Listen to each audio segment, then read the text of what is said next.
Bismillahirrahmanirrahim. Assalamualaikum warahmatullahi ta'ala barakatuh. Alhamdulillah Rabbil Alamin. Wassalatu wassalamu ala syarafil anbiya wal mursalin wa ala alihi wa sahbihi ajma'in. Alhamdulillah, we are continuing with our Positive Islamic Psychology free life coach training program. Alright, so we are describing the growth model of how to do coaching. So we have goal setting, GROWTH, and now we are talking about habits. There's a lot of things to talk about habits, and I have given you some preview of what we are going to go about, because Islamic psychology is radically different from, for example, secular or materialistic or atheistic psychology, because we have within the framework of Islamic metaphysics and the tenets of Islam, the understanding of our existence at 4 levels. Alright, and this is very important for us to know that we have stability at 4 levels of existence, and if we can understand that, then we can actually do a lot of psychological counseling, coaching, mentoring and healing based on Islamic psychology. That's why it's very important for us to understand this basis of the whole psychology, because it is based on the transcendent model. Our book, as mentioned to you, we have the full model described in the 600 plus page book, Positive Islamic Psychology, a transcendent model to achieve peace, happiness and success in the 21st century. So the whole model, the description of the whole model, how it operates in terms of the theoretical framework and practical protocol in terms of PICBT, Positive Islamic Cognitive Behavior Therapy, has been described quite in detail, but I'm going to elucidate this by simplifying many of these concepts so that you as a life coach, even though you don't read the full book here, you can have the inkling of the beauty, the depth, the truth of Islam. Very important, because as we face this atheistic, materialist worldview, that everything is just physical, everything is just nafs, enjoy yourself, don't bother, you're going to die, and after you die everything is gone. So this is the kind of nihilism from Nietzsche, that do whatever you want, do whatever you like, and don't care. But that is a very negative way of life, which negates your higher spiritual state.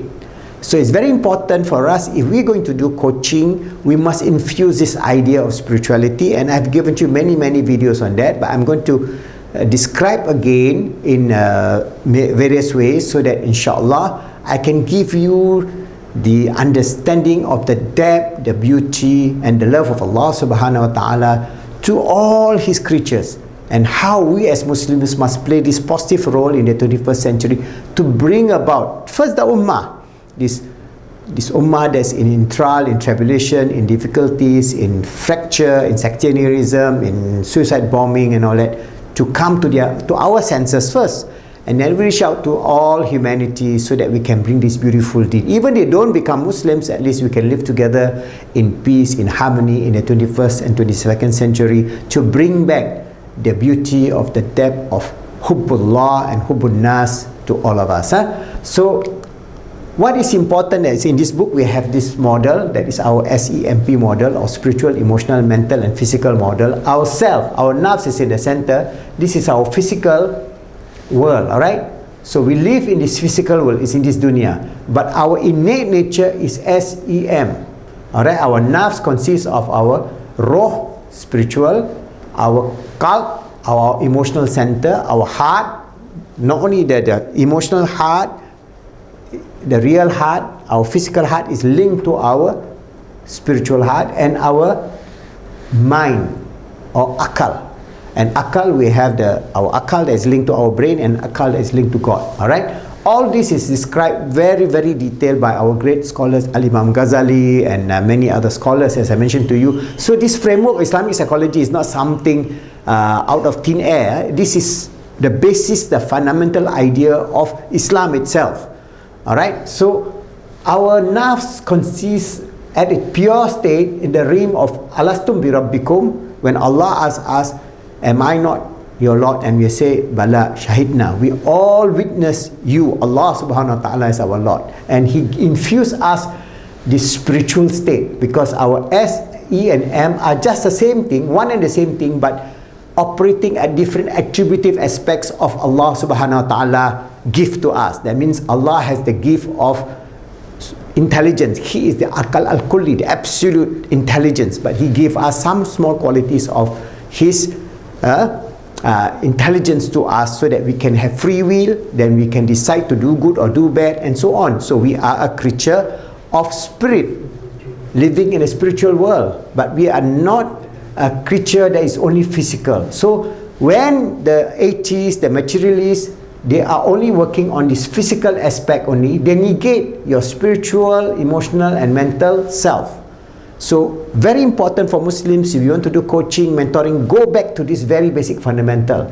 Alright, so if we are talking about healing, psychological healing, physical healing, mental healing, spiritual healing, is all within the scope of the metaphysics of Islam. So we have, for example, healing at the 4 levels.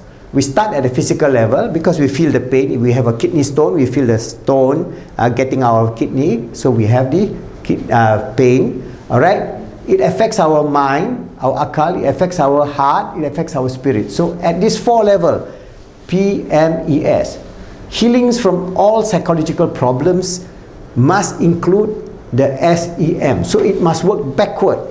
Alright, and I have given you very detailed understanding of the FET, feelings, emotion, thoughts at a higher level, the vertical plane, and then the thoughts, emotions and feelings at the horizontal plane, and how an integrated human self can then be generated. There's about more than 20 videos on this whole concept, which you can go back to our video on Islamic Psychology PIP, YouTube, you open is there. Alright, so once we talk about emotional stability, the human being in the 21st century is the most unstable human being ever in the history of humanity. Why? We negate the component of our true self and just partake in the component of our nafs.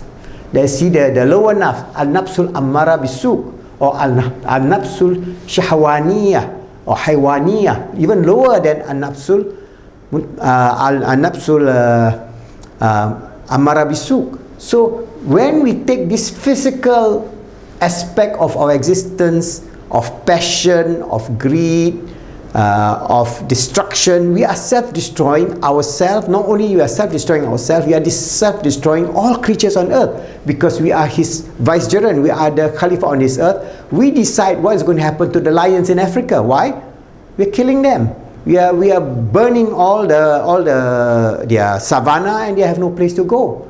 All right, we are killing the bees. Why? Because we use Roundup, all this pesticide that's killing all the bees, just because we want to plant more grain or more, for example, corn, and then you GMO, you genetically modify the corn, and then you absorb the toxin into your body, you kill yourself finally. So in 50 years time, wallahu alam, at the rate this greed and this physical emphasis of more and more and more and more, and doing anything and everything to yourself, to the environment, to your family, to the humanity, to society, to civilization, we are degrading ourselves to become a being that is destructive. That's what Allah tells us in the Quran Al-Karim, where we are creating destruction in the land and in the sea, and that it's our own hands that causes corruption and destruction.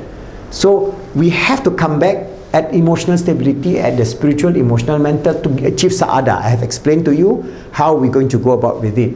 And then once you understand this whole self, universal unity and interconnected to God and all other creatures, once you become a truly and fully practicing Muslim, as a coach, that's what you're going to give to your coachee, of understanding this basic idea.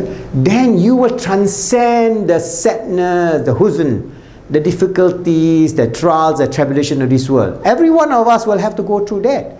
We will face death of our loved ones. For example, our parents have gone, my parents have gone. Alright? So we will be going also. My children will see Wallahu alam, maybe I go first, then they will see death. So that's part and parcel of life, but we don't see death as the end of our existence. We see death as a progression to a higher realm of our spiritual, emotional and mental state, the realm of al-arwah, al-barzah, and the realm of closeness to Allah subhanahu wa ta'ala at a later stage when we go through all the preparation towards Jannah. Jannah is closeness to Allah subhanahu wa ta'ala. So basically, when we have this sense of universal unity, we Muslims will be the best of humanity.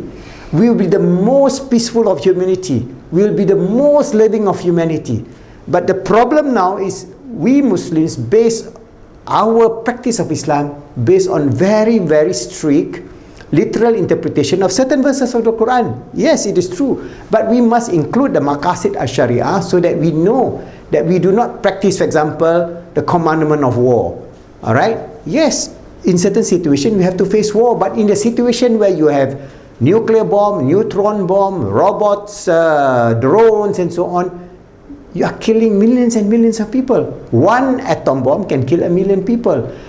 Humanity, America, Russia, China have more than nuclear bombs to bomb out the whole world, all humanity and all its animal 17 times over. Imagine they start this missile war, they just boom, boom, boom, boom, boom, everything is gone.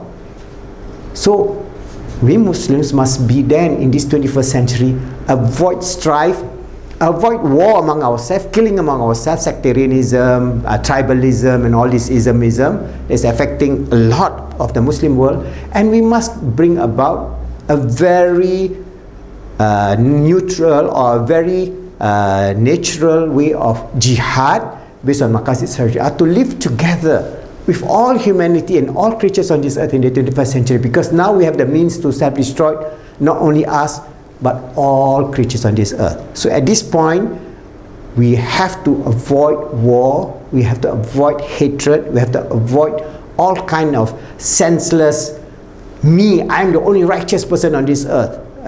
All of you else going to go to hell. You cannot do that. Alright? It is up to Allah subhanahu wa ta'ala to judge us. So as a coach, you bring this idea of universal unity and interconnectedness to God and all His creatures. But remember, when we talk about universal unity, doesn't mean that, oh, you can be anybody and anybody. No, in Islam, we know this is the final truth and the only truth. But we can respect our brothers and sisters who believe in God. Alright? Or even if they are atheists, they have their own view of atheism. They are agnostic. We just respect them as they are. We can live in peace with them, we interact with them, but we have our worldview of the nature of our existence, that we are a spiritual being, a transcendent being, living temporarily in a physical world, that we will return back to this transcendental universe created by God Almighty, Allah subhanahu wa ta'ala, to achieve the mercy, grace, love, compassion of Allah. We receive the Allahu Waliyul ladhina amanu yukhrijuhum minaz zulumati ilan nur. Allah is the helper, the friend of those who believe, and He brings us from darkness unto light. And then we receive the hubbullah, the love of Allah subhanahu wa ta'ala. And when we can feel that, we can enjoy that, then we will transcend the trials, the tribulation, the pain, the suffering, the difficulties of this dunya, knowing that we have a higher purpose, higher meaning and a higher destination beyond this physical plane, in a plane close to Allah subhanahu wa ta'ala with His divine grace and mercy, knowing that He has appointed us as His Khalifa on this earth. We have within this life the purpose and meaning to strive to make ourselves good, help others to be good, and make the world good, inshallah.